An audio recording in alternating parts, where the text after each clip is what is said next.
Welcome to Lunch with the Lord. I'm Pastor Mark. We're in Ezra chapter 4.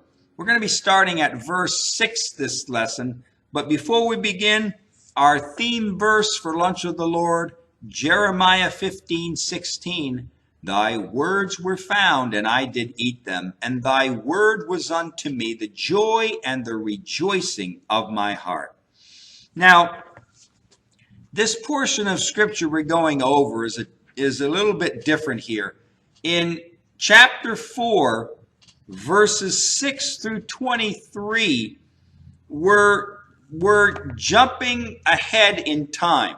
All right, this portion of scripture, let me just say this, does not really go with our context in Ezra chapters 1 through 6. Now, to read this portion of scripture, you would think that it naturally fits right in with the context of Ezra, but it doesn't. It is speaking of a time later in history, and we're going to look at the reasons why. So remember, Ezra chapter 4, verses 6 through 23, Ezra, the writer, is jumping way ahead in time. And he's adding this to the context of his writing here. Now, the reasons why this portion of scripture does not go with with Ezra chapters 1 through 6 we're going to give you some reasons why. And the first one is this. Number one, the context of our present study takes place from 536 BC to 516 BC. Remember, they came back from Babylon to Jerusalem, and they started building in 536 BC. And they finished it in 516 BC. All right, remember, our context of scripture that we're looking at in Ezra now is Ezra chapters 1 through 6. 1 through 6. And in those chapters, we're dealing with the first return of the Jews under Zerubbabel. Remember, chapters 7 through 10 take place approximately 60 years later, and that's the second return under Nehemiah.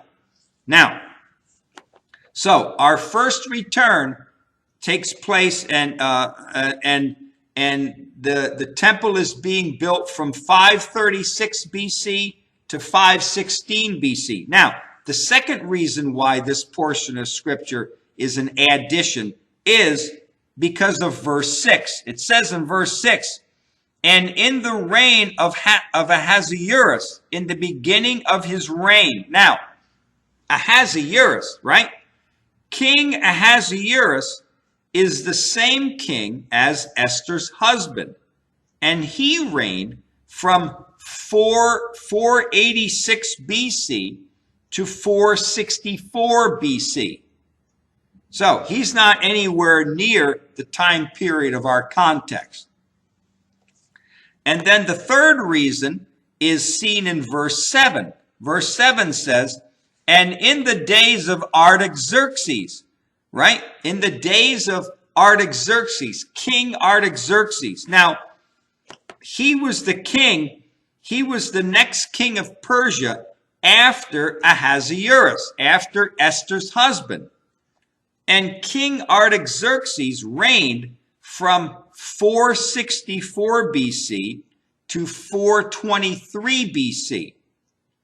And then, after Artaxerxes was Darius, who is mentioned in verse 5. Let's read verse 5. All right, chapter 4, verse 5 says, and hired counselors against them to frustrate their purpose all the days of Cyrus, king of Persia, from Cyrus, from the one who decreed that they can go back and build the temple, even until the reign of Darius, king of Persia.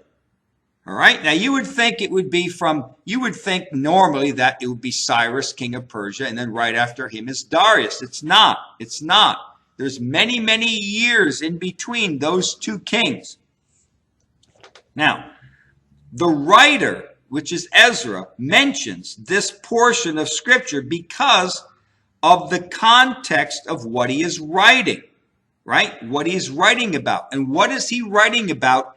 In chapter 4, he's writing about adversaries against the Jews.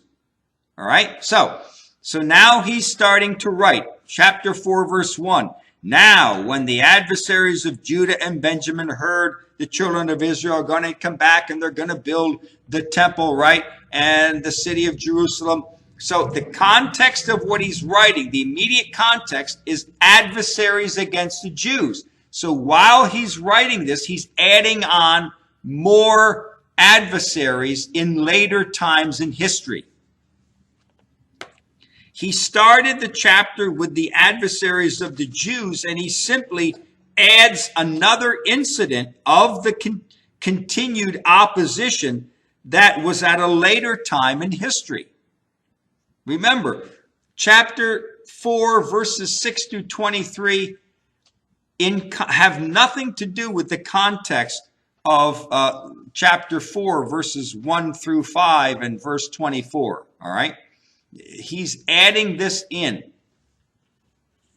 A fourth reason is seen in verse 12.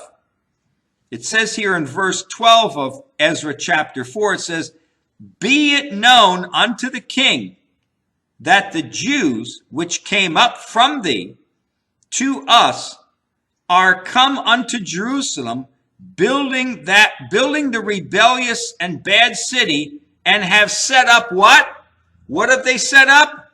"The walls thereof, and joined the foundations."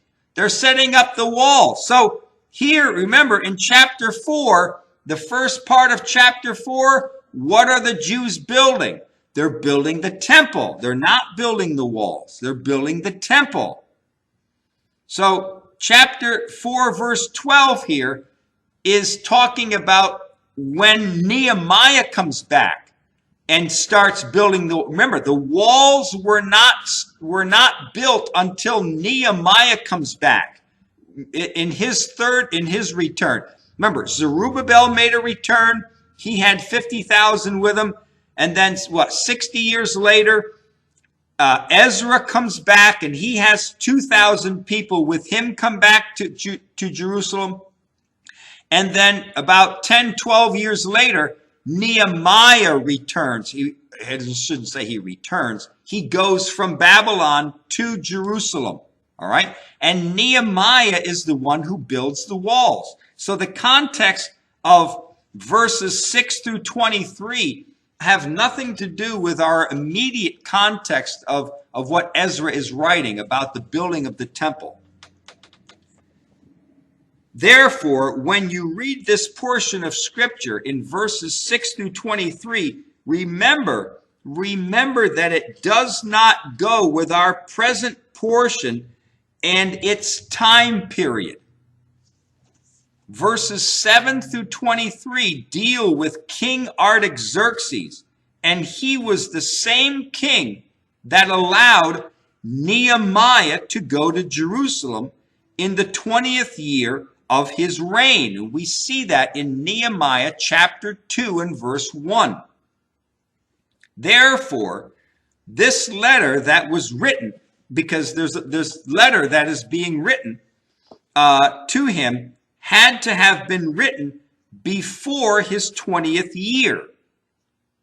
In Ezra chapter 4, verse 21, the king leaves a loophole for the work of the Jews to continue, which it eventually did continue.